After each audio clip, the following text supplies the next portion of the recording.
O meu voto está fundamentado no relatório que foi aprovado na comissão especial.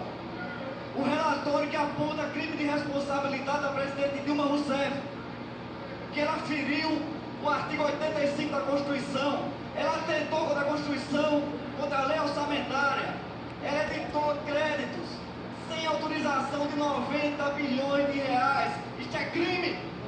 Ela fez empréstimos em bancos públicos que são proibidos pela lei de responsabilidade fiscal. Isso também é crime de responsabilidade e improbidade administrativa. Ela participou da compra fraudulenta de Passadina. Ela é ladra. O dinheiro de Passadina foi parar na conta de João Santana. Ela responderá por esses atos. Hoje o julgamento é político, no crime de responsabilidade, mas depois ela vai responder criminalmente. Ela vai responder sim na justiça.